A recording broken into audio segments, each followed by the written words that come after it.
So in 2018, our optimal lineup left a ton of money on the table, $3,200 on the table. So I created a more realistic lineup that included a 10K golfer, a 9K golfer, an 8, a 7, a 7, and a 6. Now, I advocate for this type of build. I wanted to show you that you can get 6 golfers inside the top 11 just by doing that in 2018. But your optimal did not use a 10K golfer. It also did not use a 9K golfer. It was just a bunch of 8s and 7s. So that's why I created a more realistic lineup. Don't leave $3,200 on the table. But that was in 2018.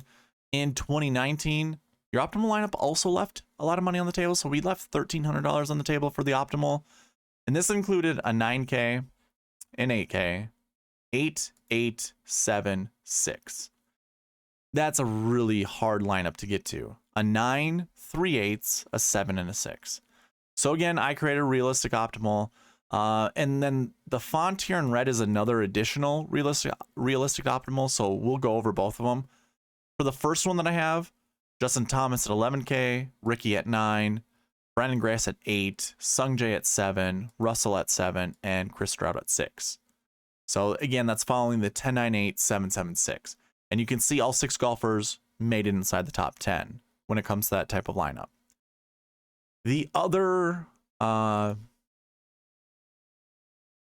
realistic lineup, the alternative, would be going with a few 9K or a couple 9Ks. So it was 2 9s, 2 8s, and 2 7s. So that's a more balanced type of approach. So you could obviously do that. And again, six golfers were inside the top 10 following that approach. Your GPP winning lineup had a 9K, a 9K, a 9K, an 8, 7, and we scroll down to another 7. So just to repeat that, that was 3 9s, 3 9Ks, 1 8K, 1 7K, and 1 6K. Or I'm sorry, 2 7Ks. That's a pretty unique build. By the way, I'm running off very little sleep over this weekend. It was a big kind of get together with all the college friends. It was we're running on fumes right now. So if I'm jumbling my words and stuff like that, I apologize. We're trying to get through this the best we can. But that was your 2019 optimal and GPP winning lineup. In 2020, our GPP winning lineup left $100 on the table. The optimal left 0 money on the table. So that's awesome. Your optimal was a 10K start, followed by 2 9s, 2 7s, like low 7s, and a 6K. Sorry, I kind of butchered that, right? So let's repeat that. A 10, a 9, a 9, 7, 7, 6. So that was your optimal. Your GPP winning lineup started with a 10K, a 9K, another 9, 6, 7, 6. So that was very stars and scrubs. That was kind of a ballsy lineup, if I do say so myself. Just shows you different ways that you can build here, but obviously, well, we're not seeing a trend with the optimals, but if we're using realistic with the optimal we see here, you're starting with the 10K golfer and having no issue with it. So again, in 2019, we had Justin Thomas as a realistic optimal in one of those scenarios. And then in 2018, we also have a 10K golfer who finished 11th. Now that doesn't go on brand with the Sweet Spot Optimal because we're always looking for all 6 of our golfers inside the top 10. But for this particular year, you couldn't do it. Now jumping to 2021, our optimal lineup left a lot of money on the table as well. This time we're leaving $2,300 on the table, so it's still a considerable amount. So I created a realistic optimal. Actually, I created 2 of them. I think one is at 49.3 and one's at 49.5. So going with the optimal first, we do start with a 10K golfer. So that kind of stays consistent.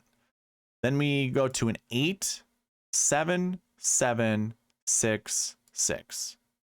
So 10, 8, 7, 7, 6, 6, which is kind of an interesting combo. it still follows kind of the process, you know, the salary combination that I kind of advocate for, that 10, 9, 8, 7, 7, 6, and then making a couple substitutions. Now, I wouldn't say you can make a substitution from a 9 down to a 6, but that's essentially what you do with that lineup. That's not something I'd advocate for.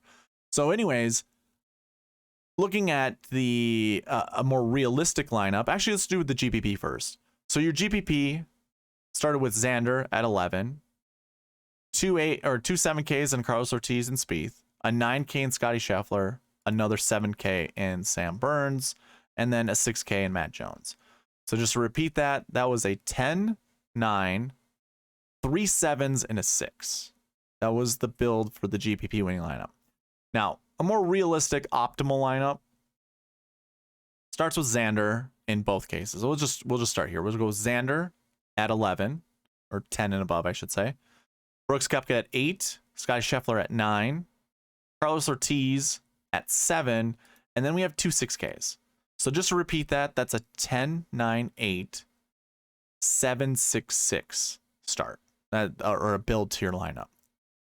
Now, a different, like an alternative to that would be going with Xander at 10, Brooks at 8, still going with Scotty at 9, Carlos Ortiz at 7. Oh, I'm sorry, no. Jordan Spieth at 7, and then KH Lee and JT Poston at 6Ks. Just wanted to show that that was another way to build, although, so that one was 49.4. Let me double check something here. And that one's 49.3. Okay.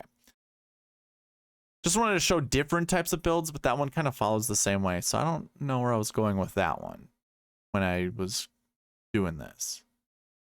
Wonder if I bet you I had to have removed this, so I don't think it was KH Lee.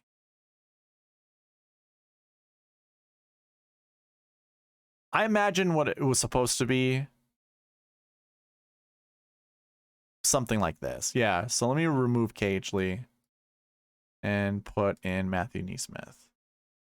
And the reason being is I wanted to get somewhere closer to 50,000.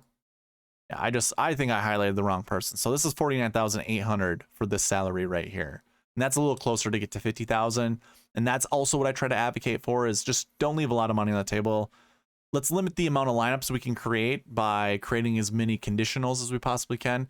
If you can, you know, try not to leave as much as, like, say, $500 on the table.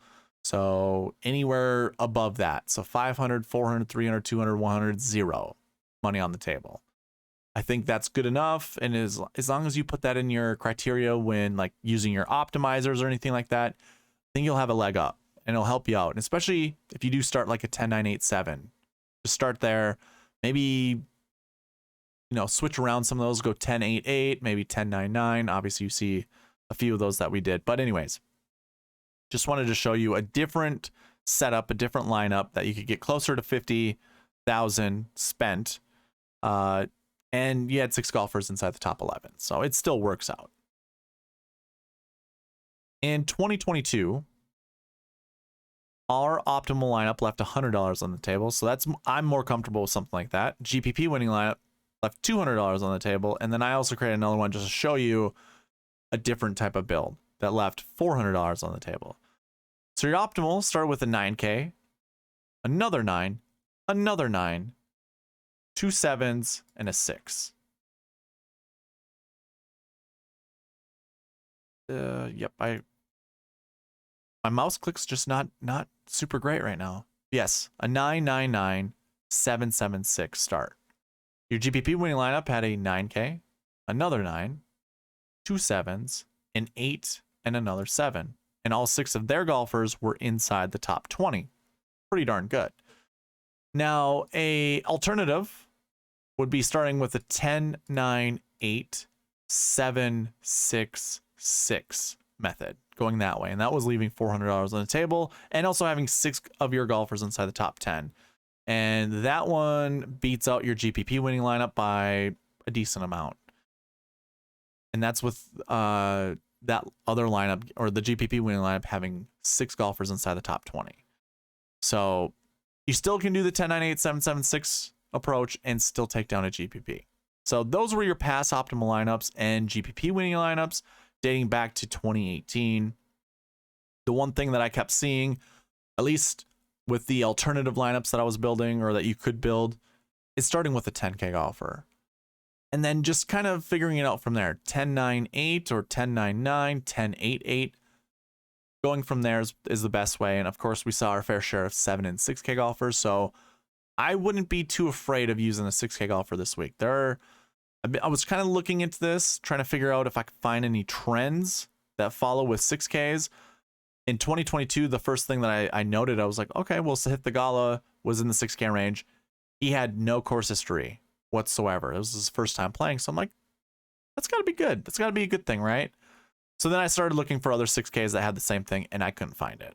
I think in 2021, we had the same thing with Matthew Neesmith, but then you had KH Lee up here, who did have course history. Maybe just one event. It looks like it's probably just one event, but either way, had played here before. But then I went to 2020 and I saw Nate Lashley didn't have course history either in the 6K range. But then there's Adam Long right there as well. So you can't really be too nitpicky with that. You can't look at, trends and try to manifest them into happening. So I tried doing that during the AT&T Pebble Beach Pro-Am, and I'll get to that when we go over this review here shortly. It just doesn't work. So it's kind of a mix. We see some new guys, some rookies, I should say, in the 6K range finish inside the top 10. We also have tournaments like, which one did Steve Stricker? Yeah, right here. 2021, Steve Stricker. Hadn't heard from him in a long time. He comes in, top 5s. And I think he pretty much put the best round together that he possibly could. Or if you don't know who Steve Stricker is, he's on the Champions Tour. He's been on the Champions Tour for probably 5 years, if not a little bit more. Maybe not 5 years. That might be an exaggeration, but it's been a while. And you got to be the qualification to get in the Champions Tours, you have to be 50 years or older. So basically, this guy's an old guy coming in and performing well. That's all I was trying to get at with that. Old timers, geez, I shouldn't even say that. Veterans who are 40 plus years old have a chance. Maybe not in this week's field, but if you're in the 6K range and you're just like, I don't think so. Keep your mind open. We might see one of these guys finish inside the top 10. Just throwing that out there. Okay. So that wraps up past optimal lineups and GPP winning lineups.